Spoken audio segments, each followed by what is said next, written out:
Well, Bernard, I hear the bells chiming, so I think it's time for some bedtime stories. What do you think? All right, well, let's get started with one about a scarecrow. This is a new book at the library. It's written by Ferry and illustrated by the Fan brothers, and it is published by Harper. Hi, Christmas. You recognize what that is, don't you? A scarecrow. Autumn sunshine, haystacks rolled, scarecrow guards the fields of gold. No one enters, no one dares.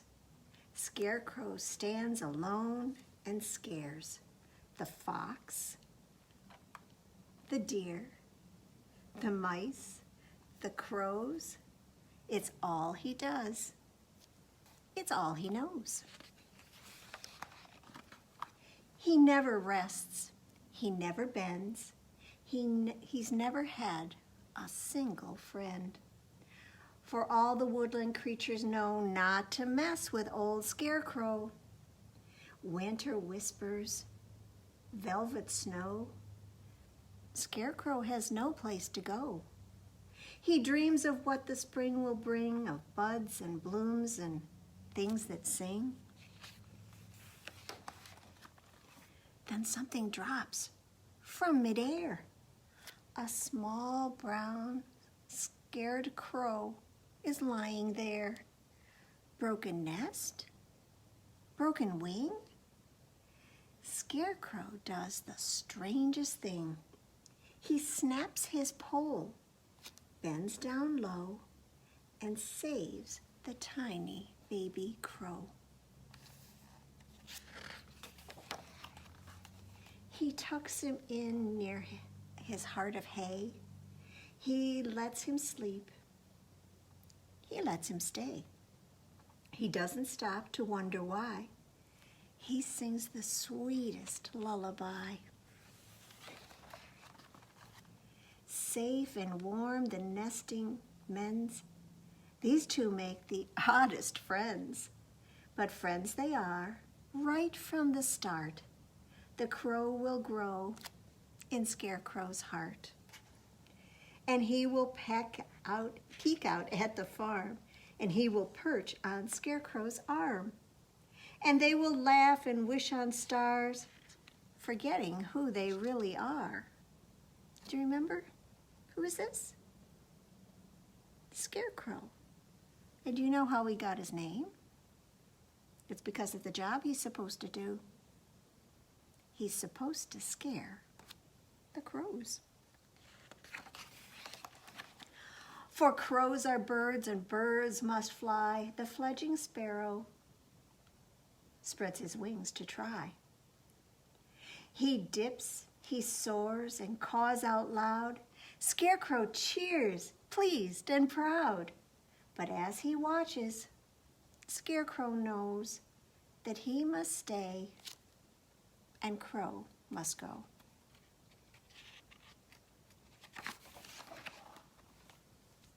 Summer sunshine.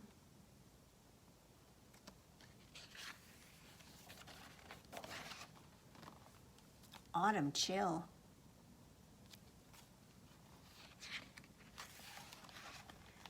Snowflakes make it colder still.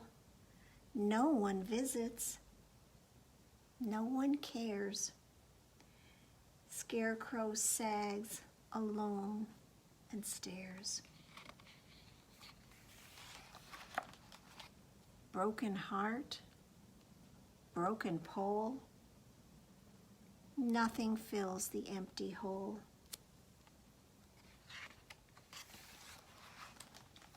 Then something drops from midair.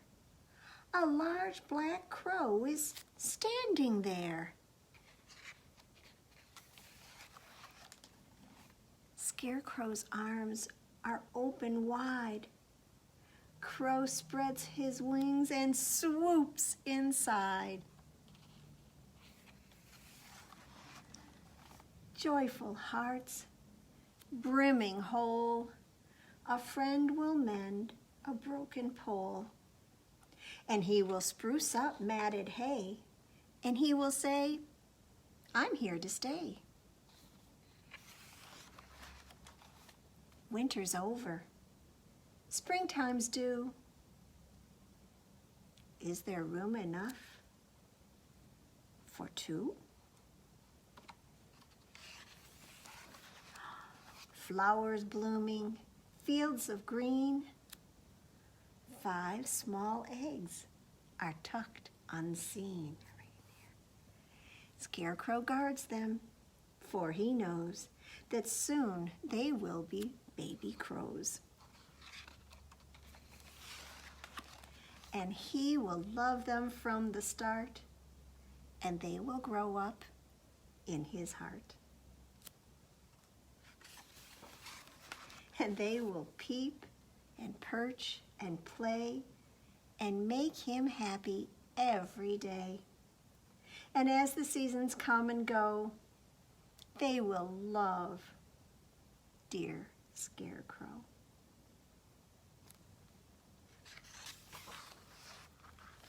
And do you see what else has happened?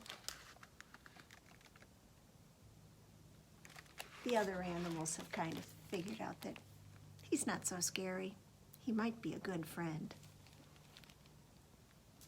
So shall we do a finger play? Which one do you think we should do? Let me think. Let's do one about 2 little blackbirds.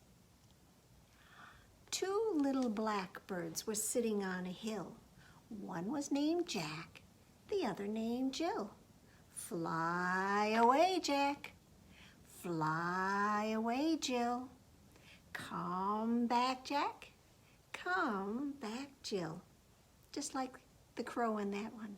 Those blackbirds came back. All right, shall we have a scary story? This is called the Too Scary Story. It's written by Bethany, Deeney, Murguia. And I believe she did the pictures as well. And this is published by Arthur A. Levine Books, an imprint of Scholastic. One dark night, in a house on the hill, Papa asks, how about a bedtime story? Oh, yes, exclaims Walter.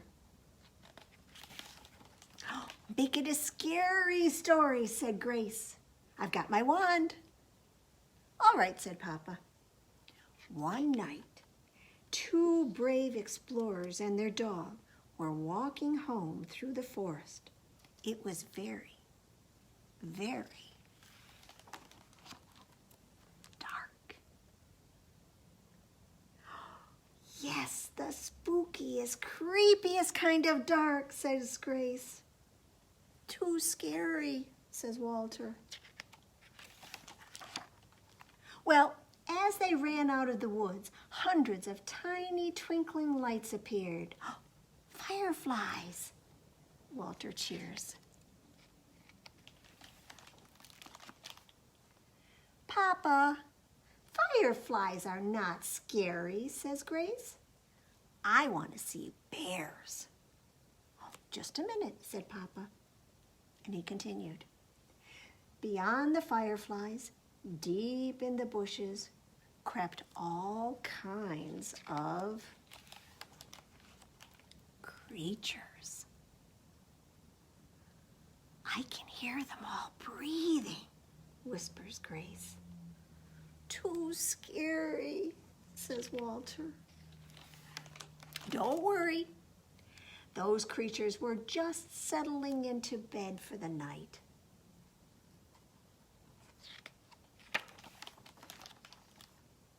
I hope that's not the end of the story, mutters Grace. Oh, there's more, Papa says. Not everyone was ready for bed. Faintly at first, and then louder, the children heard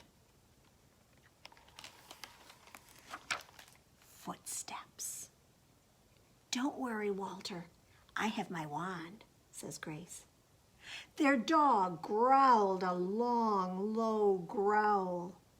Just behind them on the path was a shadow. Does your wand work on shadows?" whispers Walter. "I'm not sure," Grace whispers back.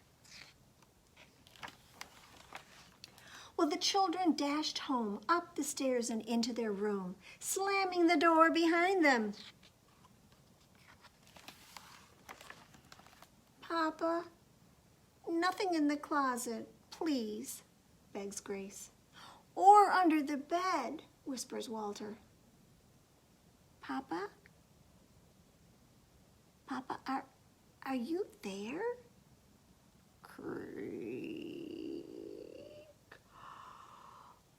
The bedroom door began to open.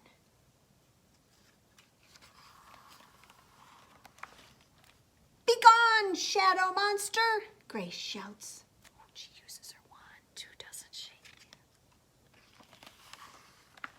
"It worked! I turned the evil shadow into Papa," Grace says. "I wasn't scared at all," adds Walter. "Papa, can we sleep with the lights on?" asks Grace. "I have a better idea," says Papa. What do you think he's going to do? "Good night, my brave explorers." Do you see what's there? Let me get it in there. For their nightlight, he brought in a jar of fireflies. Wasn't that special? Here, Daddy. All right. Well, I think we ought to cook our hot dogs. So get your 5 hot dogs ready. I've got 5 little hot dogs that are cooking in the pan.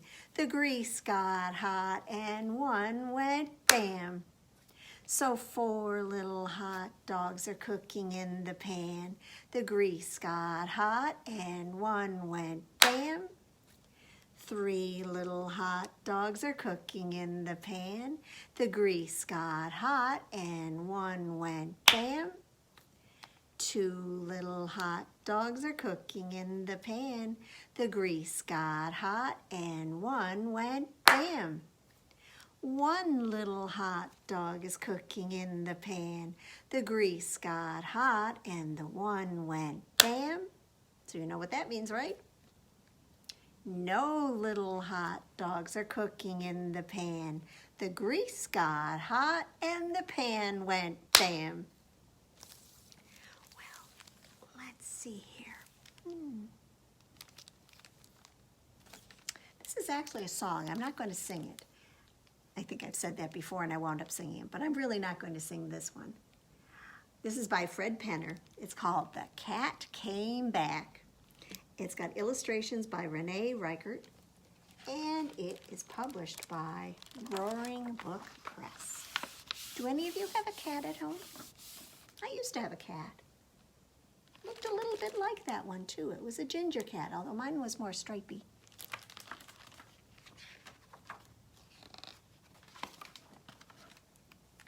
It is a rhyming story, though.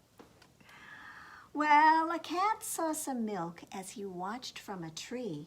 That old snoring man must have meant it for me.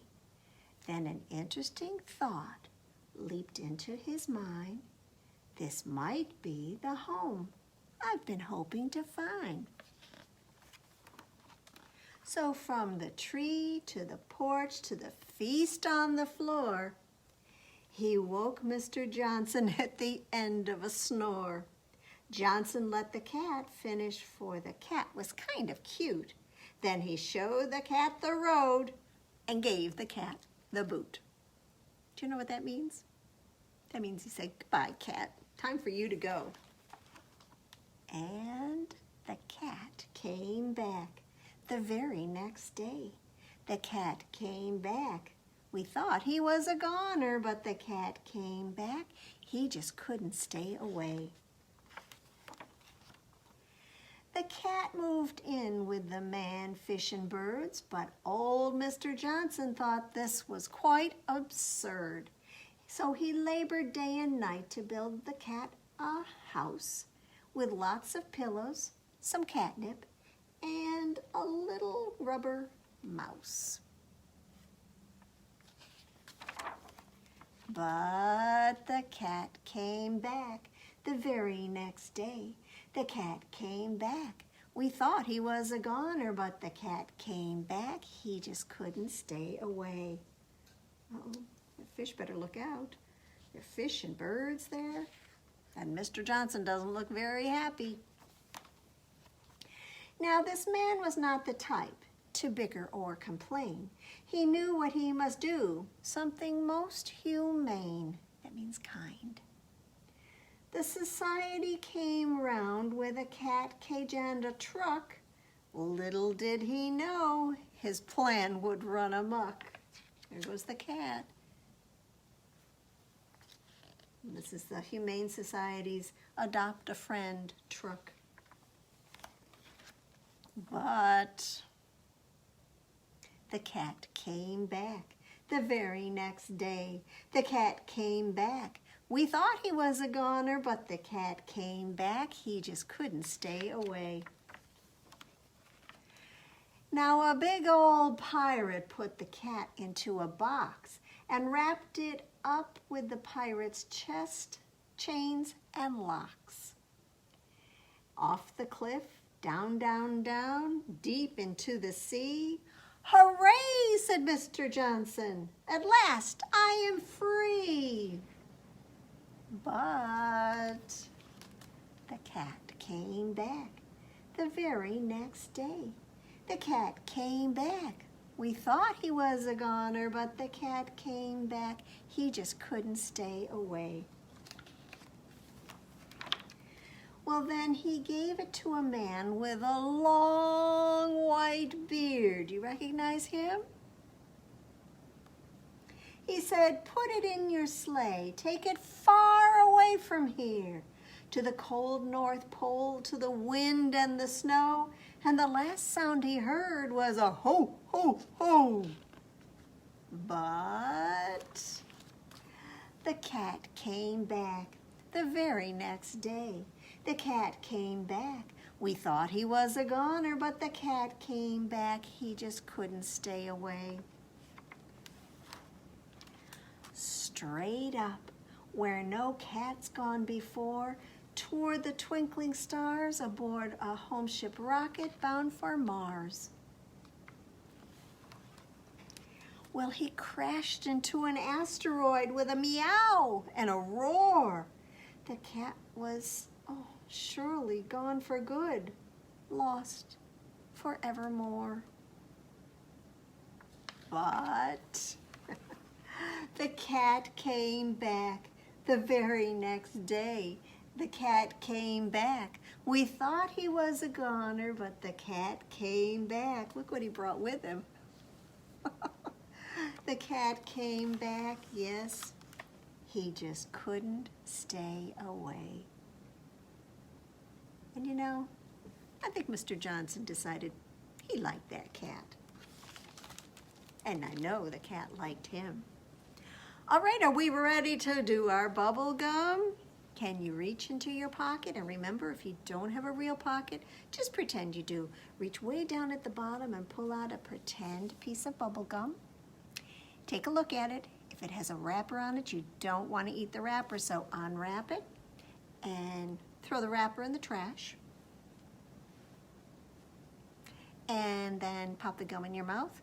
Chew it up all soft and squishy until it's ready for us to do something really disgusting with it. So, ready? Here we go.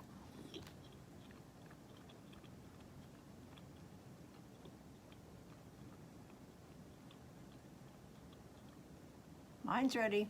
Put your hand out. 1, 2, 3. Spit your gum and only your gum right into your hand. And clap your other hand on top. And now your hands are stuck together with what? That's right, sticky, sticky bubble gum. Sticky, sticky bubble gum, sticky, sticky bubble gum. Sticky, sticky bubble gum, stick it on your chin. On stick. Sticky, sticky bubble gum, sticky, sticky bubble gum. Sticky, sticky bubble gum, stick it on your back. On stick. Sticky, sticky bubble gum, sticky, sticky bubble gum. Sticky, sticky bubble gum, stick it on your nose. On stick. Sticky, sticky bubble gum, sticky, sticky bubble gum. Sticky, sticky bubble gum, stick it on your arm. On stick. Sticky, sticky bubble gum, sticky, sticky bubble gum. Sticky, sticky bubble gum, stick it on your cheek. On stick. Sticky, sticky bubble gum, sticky, sticky bubble gum. Sticky, sticky bubble gum, stick it on your knee. On stick. Sticky, sticky bubble gum, sticky, sticky bubble gum. Sticky, sticky bubble gum, stick it on mom or dad. On stick. Sticky, sticky bubble gum, sticky, sticky bubble gum. Sticky, sticky bubble gum, stick it on your toe. On stick. Sticky, sticky bubble gum, sticky, sticky bubble gum. Sticky, sticky bubble gum. Oh, definitely time to throw it in the trash. And I'm going to throw it in the trash over this way this time. And let's see here. I think we'll have one more book and then we'll have the flannel board and our going to bed one. So I don't want us to go too late. I know some people are supposed to be in bed at 7:30. So this is called Strictly No Elephants. It's written by Lisa Mantchev, illustrated by Taeyoon Yu, and published by Simon & Schuster. And I think this is a brand new book at the library. I love to share the brand new ones with you.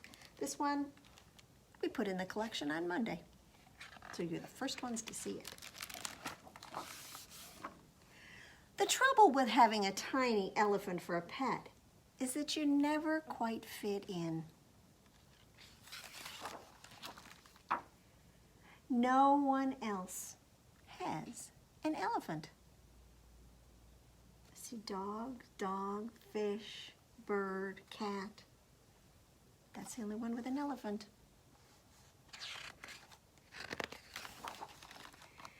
Every day I take my elephant for a walk. He's very thoughtful. His is a very thoughtful sort of walk. Look what he did. He held the umbrella when her hands were full. He doesn't like the cracks in the sidewalk much, so I always go back and help him over. That's what friends do, lift each other up over the cracks. Today, I'm walking my tiny elephant to number 17. It's Pet Club Day, and everyone will be there.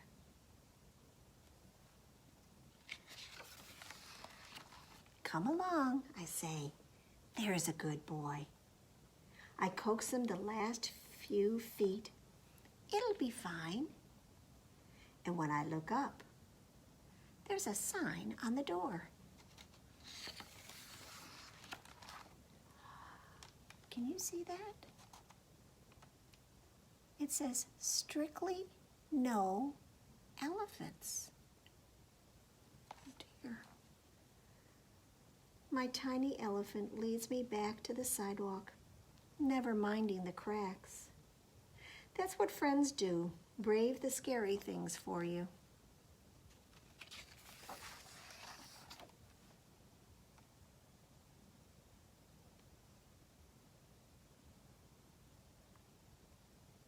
What do you notice about this picture? I don't know if you can see it. It's raining and everybody's running and they've got their umbrellas or they're biking. But I noticed somebody here. She's the only other one in the picture with color. You see they're all kind of blue and green and black, except for the little boy, his elephant, and this little girl. Maybe we can meet her. Did you try to go to the pet club meeting too? The girl asks. Yes, I say, but they don't allow elephants. Can you see what's on her lap? It's a different sort of pet. The sign didn't mention skunks, the girl said, but they don't want to play with them either.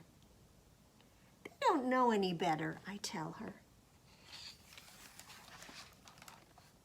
He doesn't stink, the girl adds. No, he doesn't, I agree. What if we start our own club?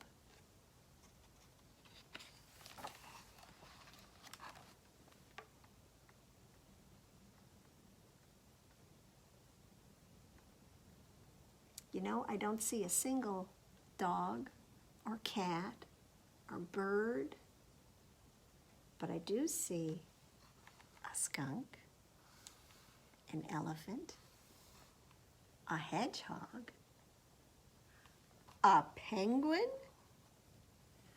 a narwhal, a giraffe, an armadillo, and a bat.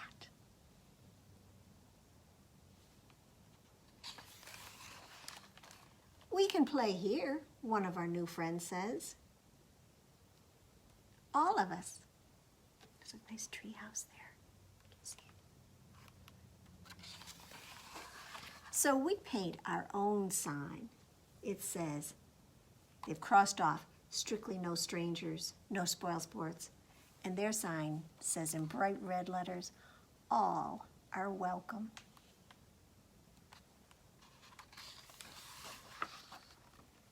My tiny elephant will give you directions if you need to know. I think I'd like to be in that club. Don't you, Bearnard? Yeah. I bet they have more fun. Well, let me think here. Should we get our monkeys jumping on the bed? Can you get your monkeys ready? I've got 5 little monkeys, they're jumping on the bed. Well, one fell off and oh, he bumped his head. So his mama called the doctor and the doctor said, no more monkeys jumping on the bed. So hold one down, hide it away. 4 little monkeys are jumping on the bed. One fell off and bumped his head. So mama called the doctor and the doctor said, no more monkeys jumping on the bed. So now 3 little monkeys are jumping on the bed. One fell off and bumped his head. So mama called the doctor and the doctor said, no more monkeys jumping on the bed. So now 2 little monkeys are jumping on the bed.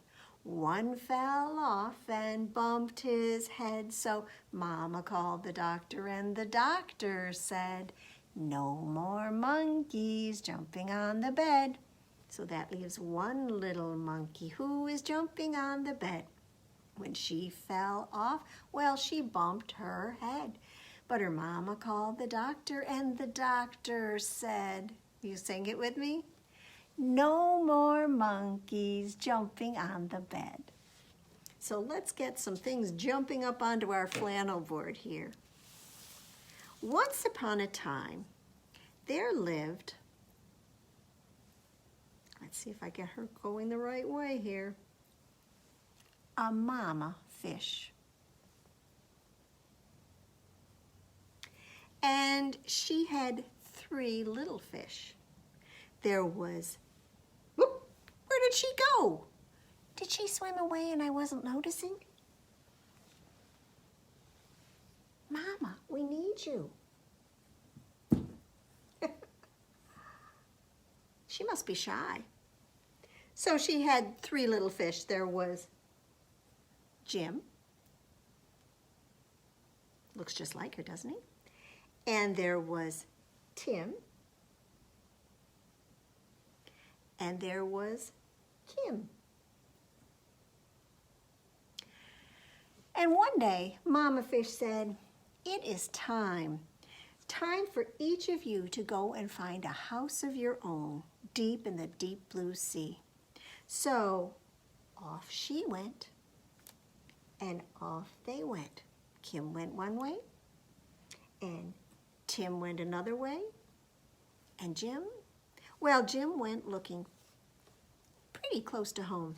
He swam and swam until he met a seahorse. And he said, "Can I have some seaweed so that I can build myself a house?" "Take as much as you want," said the seahorse. So Jim made a beautiful house for himself. I'm going to turn him back around because, can you guess what's going to happen? Well, it wasn't very long before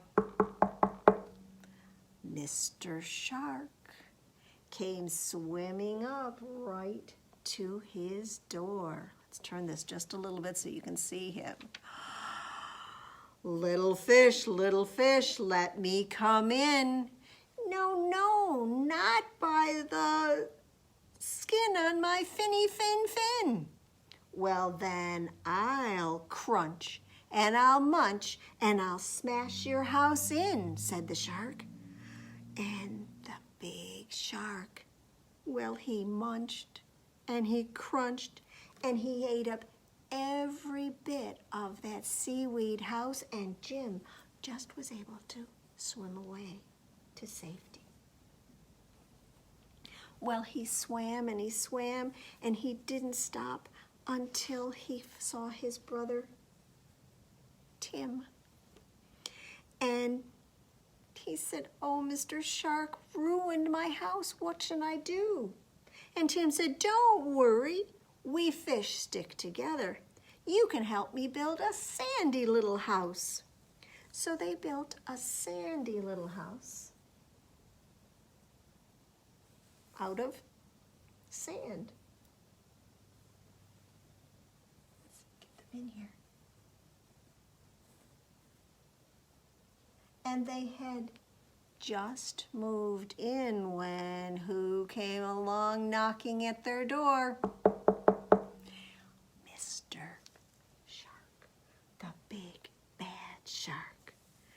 Little fish, let me come in."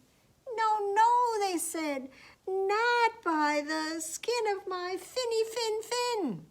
"Well, then I'll munch and I'll crunch and I'll smash your house in." So the big bad shark munched and crunched. He got a mouthful of sand, but the two little fish, well, they swam away.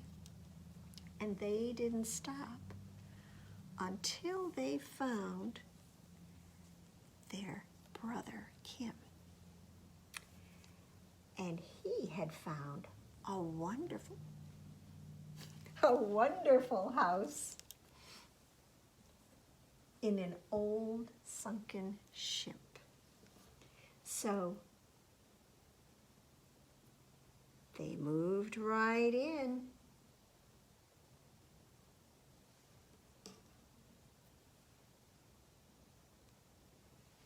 And it wasn't very long before, oh yes indeed, that big bad shark came swimming up.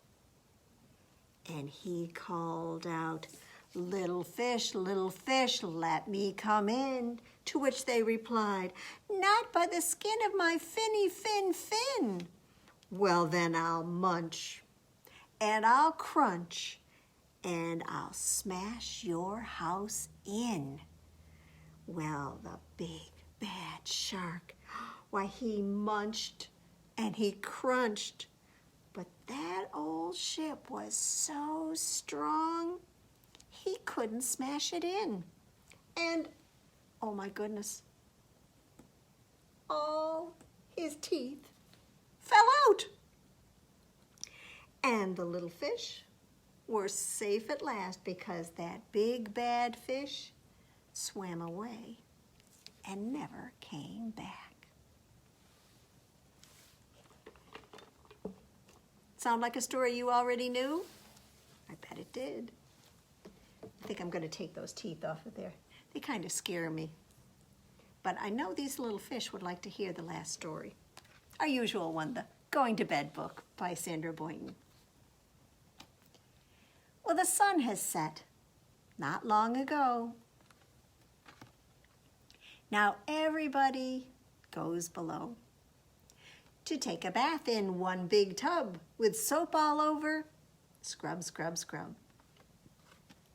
They hang their towels on the wall and find pajamas, big and small, with some on top and some beneath. They brush and brush and brush their teeth.